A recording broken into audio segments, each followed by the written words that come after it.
টাঙ্গাইলে জাতীয় পার্টির শতাধিক নেতাকর্মী বিএনপিতে যোগদান করেছেন। 12 জানুয়ারি সোমবার টাঙ্গাইল সদর আসনের বিএনপির মনোনীত প্রার্থী ও কেন্দ্রীয় বিএনপির প্রচার সম্পাদক সুলতান সালাউদ্দিন টুকুর অফিসে তারা যোগদান করেন।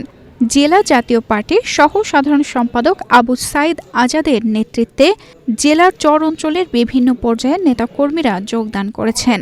এতে প্রধান অতিথি হিসেবে ছিলেন কেন্দ্রীয় বিএনপির প্রচার সম্পাদক সুলতান সালাউদ্দিন টুকু। সদর উপজেলা বিএনপির সভাপতি আজগর আলী সভাপতিত্বে আয়োজিত যোগদান অনুষ্ঠানে উপস্থিত ছিলেন জেলা বিএনপির সভাপতি হাসানুজ্জামিল শাহীন, বিএনপির সাবেক সদস্য সচিব মাহমুদুল হক সানু প্রমুখ। এ সময় জাতীয় পার্টির লোকজন বিএনপির নেতাকর্মীদের ফুল দিয়ে বিএনপিতে যোগদান করেন। এই অনুষ্ঠানে সুলতান সালাউদ্দিন টুকু বলেন, এদেশ আমাদের সবার। তারেক রহমান বলেছেন, ভোট দেব ধানের শীষে, দেশ গড়ব মিলেমিশে।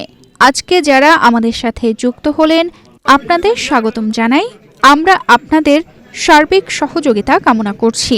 তারেক রহমানের নেতৃত্বে 24-এর আন্দোলনের মধ্য দিয়ে ফ্যাসিবাদ মুক্ত আমরা বাংলাদেশ পেয়েছি।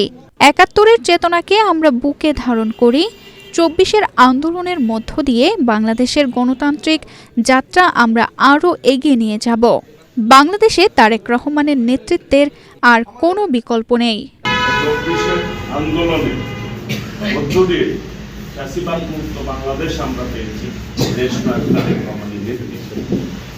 71-এর চেতনাকে আমরা বুকে ধারণ করি এবং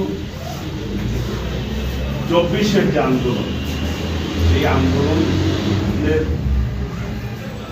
মধ্য দিয়ে বাংলাদেশ তার গণতান্ত্রিক যাত্রা আরো এগিয়ে নিয়ে